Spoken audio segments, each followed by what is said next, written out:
Hey guys, welcome to my channel. Hope you're having a great day. Well, anyway, before we start today's video, I wanted to thank everyone who donated. Thank you very much. Your donations help a bunch of kids. And to those who are interested in donating, this is your last week to do it. Now, let's go on to the video. One Sunday morning during service, a 2,000-member congregation was surprised to see two men enter, both covered from head to toe in black and carrying submachine guns. One of the men proclaimed, "Anyone willing to take a bullet for Christ, remain where you are."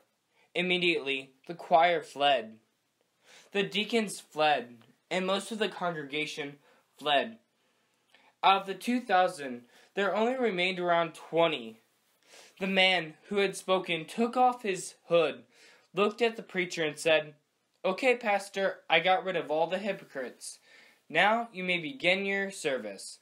Have a nice day." And the two men turned and walked out.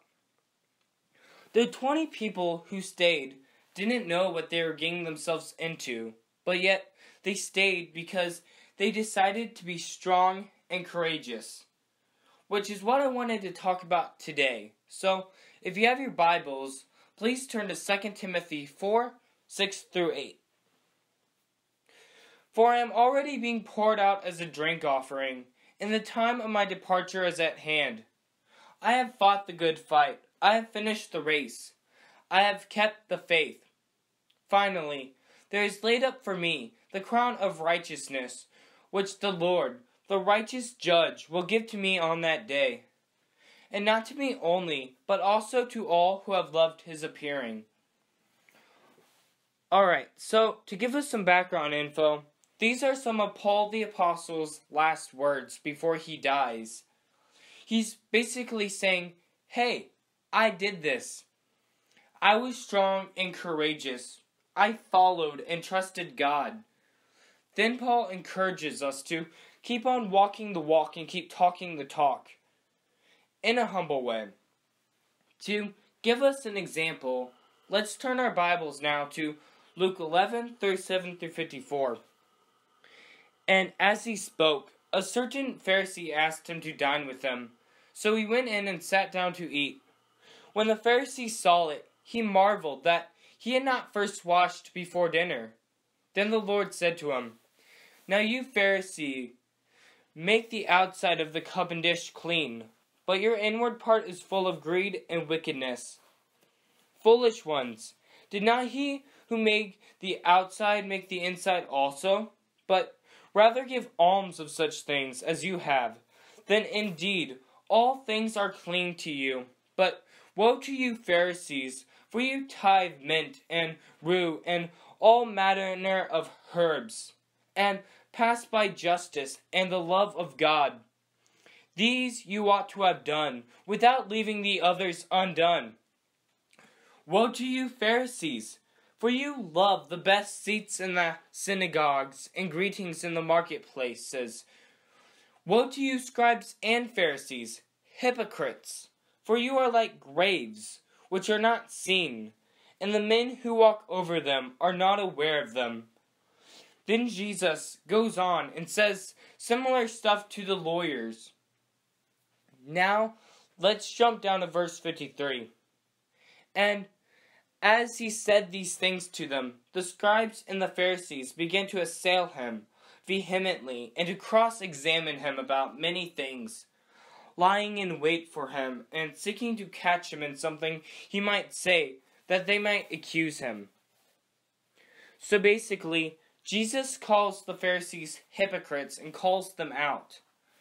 This makes the Pharisees super mad, making them want to trap Jesus.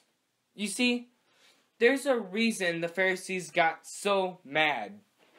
It's because Jesus was challenging them to be better and not be spoiled brats. The next thing I want to talk about is to get out of your comfort zone. Because if you stay in your comfort zone, how are you going to be courageous?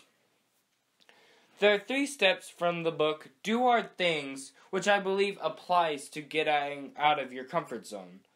The first step is realizing God works through our weaknesses to accomplish His big plans. So basically, everyone loves feeling strong and smart. But the moment we're being pulled and stretched, we hit the brakes and call it quits and run away back to our comfort zones. I mean, who likes being wrong? I know I don't. The second step is courage is not the absence of fear. We're still going to have to deal with being afraid. Isaiah 41:10 says, "Fear not, for I am with you. Be not dismayed, for I am your God. I will strengthen you. Yes, I will help you. I will uphold you with my righteous right hand."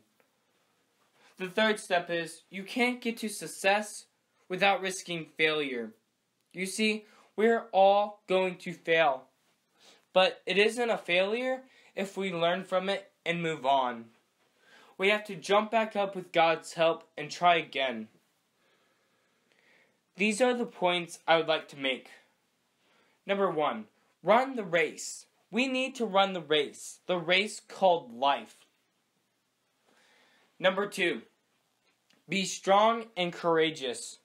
We need to stand firm like Jesus did and ask ourselves the question, what would Jesus do? Number 3, do hard things. God calls us to get out of our comfort zone and to do stuff. We should just do it. As disciples of Christ, out of the 3 woes directed to the Pharisees, which one is Jesus directing most to you and why? Do you try to do hard things? Are you strong and courageous? Are you trying to get out of your comfort zone? Or are you just staying in your comfort zone?